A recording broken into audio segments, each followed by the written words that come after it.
In fact, we buy so much from them that the only thing we feel like we can do when we get frustrated is we boycott and we say, we're buying everything from you. We're giving you all of our money. We're going to take some of that money back. The bigger question to me is not whether or not you should take some of the money back. That's an obvious thing. The bigger question to me is, well, why aren't they buying from you? And why aren't you internally generating whatever it is that you feel like you need to get from them anyway? Why the hell were you in Target so much in the first damn place? That's the question I want to ask.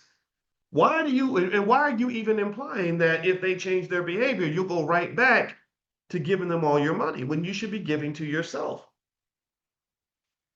That what you can generate internally gives you power. Those who are feeding you have the ability to starve you. And so that sort of idea, let's go back to the psychological, the idea that we import our self-esteem from others. We seek validation from others. We seek awards from others. We seek jobs from others. We seek education from others. We seek status from others. We need to be acknowledged by others.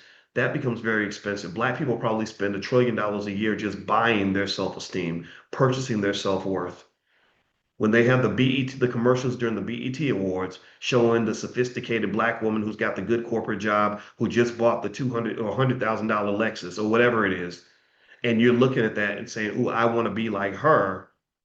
What they're selling you is they're not selling you a car. They're selling you validation.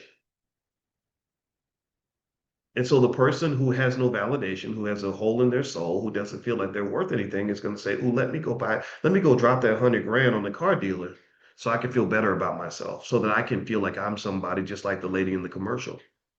The person whose self-esteem is intact says, "Nah, I think I'm gonna keep the 100,000, because my kids probably need it more than Lexus does. Let me put that money in my stock portfolio. Let me just keep that internally.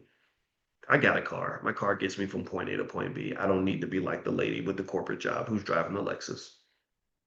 She's being drained, unfortunately. And I hate to say it. I'm not making fun of her, but because some of you know that lady, right? But really, it's the Lexus, it's even the corporate job, right? The idea that, like, so for example, when with all the layoffs with black women, I think black women got hit with 300,000 layoffs. And my friend Constance Carter did a great video where she explained that this is going to unleash black female entrepreneurship and get black women really owning assets and owning their own businesses at a very high level. I said, amen.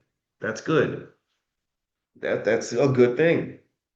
I'm not saying that I'm happy that somebody broke your plate, but if somebody got to break your damn plate for you to see your self-worth, then I'll be damned. Let me get the breaking plates up in here because for whatever reason, when you eating good and you're comfortable in your servitude, you forget who you are.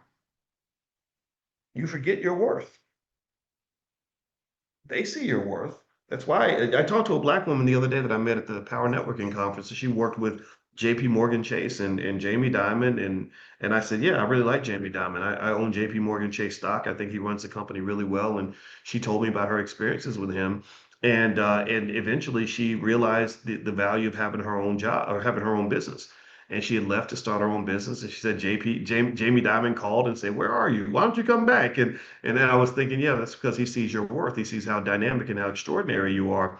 And I think that that situation might have been fine for you. But I really think that when you're talking about building the generational wealth and really doing things that have maximum impact on the people that you care about, then working directly with your people and building wealth in your community, building wealth in your family is the ultimate win for you because that's what Jamie Dimon is doing.